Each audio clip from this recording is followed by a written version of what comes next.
It's finally here. Few bands have had so much initial hype as Neki, a band who came to many's attention through their early Band-Maid covers and then their debut music video for Get Over that managed to both show the rock music skill so many foreign fans clamour for, whilst also maintaining that colourful girls rock charm that's made this Japanese music scene so appealing to so many in recent years. Skills, personality, catchy melodies, what wasn't to love? If anything, many of us scratched our heads at just how perfect the group's initial steps onto the music scene actually were, quickly garnering almost 250,000 views on that first video and tens of thousands on following releases, while still playing tiny live houses here in Tokyo that would usually be reserved for local groups with phone camera music videos or chica idols taking time out from their day job to do, some performances in the evening. So before we get into their debut mini album EP thingy Exclamation, let's point out how this band has put themselves into the spotlight.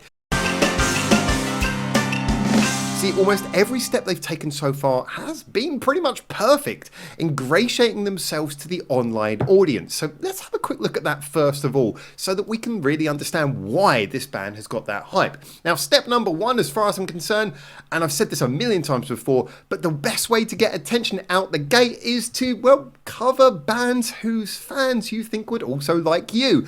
What better way to win them over? Appeal directly to a group of tightly knit people who already like similar music to each other and to you, and immediately ingratiate yourself to them with free listening material you know they'll enjoy. I mean, look at Nemophila, look at Girlfriend, it just works. Bands who do this, it always helps boost their profile, especially in the early days. It also gets people listening to you plenty before you've even dropped your first release. So, great first tactic. But number two, they interact. Neki respond to tweets, they like them, they give replies. Yes, they do follow the kind of idol-esque route of limiting responses and not getting drawn into online conversations, which is fairly obvious, but they show they're interested in the community and maintain a personal presence within their online audience.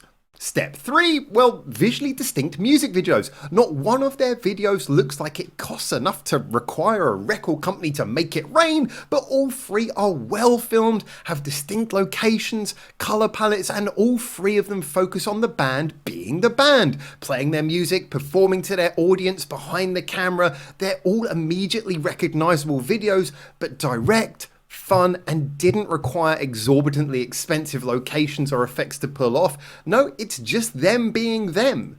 Number 4, play to online music lovers. As much as I love music being for everyone, we all know that online rock fanatics are a great way to elevate your authenticity status. Front-loading songs with great slap bass is a great way to do that, especially as J-rock is delivering so much better bass than most of its Western counterparts these days. Look at how much, say, pop rockers Silent Siren won people over with Fujiyama Disco. People are suckers for a great slap bass line, and yes, you, at home, you can admit it now. We know that.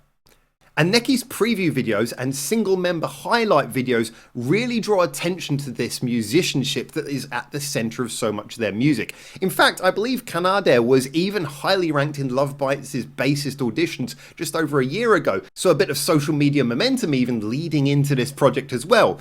Number 5, I gotta say the name. Yep, it caused confusion at first. Are they NEK? Are they Neki? And it sure isn't the easiest thing to Google, but once you know it, it sticks. It's short. It's impactful. Like the name of a new app or something, you're not gonna forget it. And it also makes for a nice logo to emblazon on merchandise, easier than something long and wordy. And as much as 5 is a round number, I have to add a number 6. It's kind of the same thing, but that cover for the debut EP, complete with special logo, I often said how good the Band-Maid World Domination album cover is, just in its unforgettable simplicity.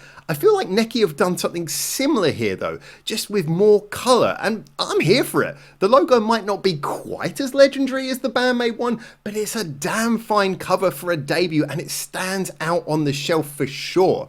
But when we put aside all of the great marketing and the fantastic steps they've done to get themselves out there and get themselves appreciated and loved by the community, we're still left with a very important question that this video is really about. Is it a good album? Is this a good debut? Is this really worth all the hype that we've had building up to it? Furthermore, was this album going to be overly eager to please the legions of already won over Band-Maid fans, or were we actually going to hear a band making their own identity, the start of something new rather than just a Band-Maid junior? Well, I'm glad to say that on all sides, I was more than pleasantly surprised. I mean, it's not like it all hit us out of nowhere. I mean, yes, we had tasters of bits of Marseille, we had the Get Over and Reigen Girl music videos before the album came out, but, you know, taking the entire album into consideration as its own product, it's 5 tracks that do show a little bit of their inspirations, but primarily show a whole lot of their own vision and sound. So let's look at the songs. And when I say look at the songs, I'm going to start by actually skipping over the opening track Marseille and just jump straight to track 2. I'll explain why in a minute. Reigen Girl.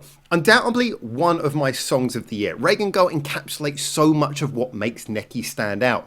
Starting with, as mentioned, that kind of frantic bassline Neki loved to turn your head with, before the song morphs through a rhythmically clever and melodic verse, then building up to an extremely catchy chorus that manages to keep a bouncing rock energy whilst having all of the appeal of even the catchiest of pop songs.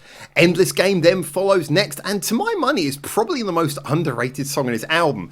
No shiny music video of yet, but the backing keyboards and strings with a dramatic, dark feeling melody result in possibly the most emotionally tense track on the album. Somewhere between rock and anime theme tune, I think this is a song that people will look back on with a lot more love as the years pass. It sounds big, it sounds deep, but it still sounds quintessentially Neki. The next song, Blink, is absolutely cut from a more traditional anthemic mid-tempo rock cloth. With its acoustic intro and melody before rousing sing-along chorus, it's arguably the most unoriginal song in concept, and yet it's so incredibly potent in its rally to stand you up from your seat and have you bellowing along at the top of your voice, making it more of an instantaneous mastery of a well-trodden sound than an attempt to bag an easy rock ballad by simply being derivative. Finally, the album resolves with the song that first introduced us to Neki, Get Over. There's no doubt that this song has retained its charm, thus proving what a great lead single it was. Solid, infectious, and full of fleet-footed kinetic energy that many of Neki's heavier peers would probably struggle to replicate. It's a great single and a wonderful way to round off the EP by reminding us where they started. But oh, I didn't forget where this EP started, and that we skipped over Marseille at the beginning. See, Marseille consistently seems to have come up as a fan favourite. I don't know if it's recency bias, as it's the last pre-album single to be released at point of writing. I don't know if it's just the love for the fact that it's the most Band-Maid-esque song on the album, and it's got that signature frantically layered instrumental with tons of nuance. But yeah, it's absolutely a fan favourite, basically. And to be honest, there isn't a single weak song on this album. Every single one is great, actually, but Marseille is probably the one I would reach back to least often for re-listens, if I was honest. It's a great album opener, and as an album track it especially works, kicking things into gear with energy and an overload of showmanship. I just find it never quite filled me with the same giddy joy of songs like Reigen Girl or Endless Game. It's a great rocker and a great little song, but not quite as melody focused as a lot of the other songs, and that's why I feel that it works best as a piece of variation on the album than as a standout track of its own. For me, Get Over, Endless Game, but especially Reigen Girl, these are songs that confirm Neki as a band with a sound that's got something at the core of it that we can be excited about developing into the future.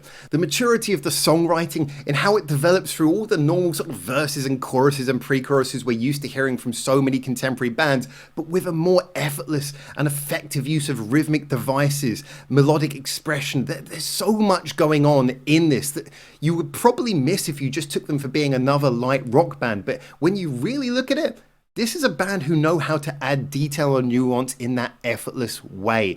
And many of those effortless rhythmic shifts seem to owe a lot to the amazing work of Cocoro on drums, who weaves such subtle and clever rhythms through each of the songs, accenting each change and building the arrangement without ever overpowering with unnecessary fills and double kicks. Everything is perfectly accented through her drumming. Natsu delivers a range of guitar lines from the funky to the rocking, with amazing solos to boot, But the solos are never just arbitrarily dumped after the second chorus. They appear when and if they're needed. There's no showing off, there's no attempt to just be heavy for heavy's sake. It's proper guitar playing, proper arrangement building. It's appropriate for each song. Meanwhile, Hikaa gives a scintillating vocal performance with an amount of feeling and emotion we rarely hear in these kind of rock songs, combined with a fleet-footed bounce over rhythms that can punch in a lot of funk as well. Hikaa sounds like every song means something to her, but also like she's having the time of her life. And Kanade, well, her reputation precedes her. Everyone's been going nuts about her, and she's absolutely deserved every bit of that praise. Once again, she knows when to give a solid rumbling rock underpinning and when to bounce around the fretboard and punch up the energy, and her incredible skill has done a lot to grab new viewers' attentions. I think we can all agree on that. So we've talked about Neki's marketing, we've talked about their songs, we've talked about their members, but what makes them really good is something much more subtle than that. It's all really in the balance, as seems to be the case with so many of the truly great Japanese bands. Their songs measure out the rock with the catchiness, the need for nuance and musical detail with the need for emotional, developing arrangements that go through a journey and take you to a certain place. They know how to make you have fun, but they also know how to make you feel something. That's real musical maturity. And all of this suggests, most importantly, that they're putting songwriting first. And in the process, they put to bed another question as well, in that they don't really sound like anyone else. I've heard comparisons to Scandal, Gatric Spin, Band-Maid, Trident, and all of them have a smidge of truth, although they are at best just an interesting conversational reference point, a ruler by which to compare Neki's meteoric growth and see how they stack up against other bands we love, how they fit into that pantheon of great Japanese bands. However, I suspect that the days are coming not too far away where we wonder more about how much new bands sound like Neki rather than the other way around. And speaking of that, well, all of this, it just leaves me excited for the future. Any band's first recording is always one they have a lot of time to build up to and prepare for. So I am excited for the second one already, to see how well they can maintain this flawless step into the music scene. There will be hits, there will be misses, but this is a stunning beginning for sure, and something it's always exciting to hear. Exclamation is, without, the debut of the year so far, and could it well even end up being one of the debuts of the decade?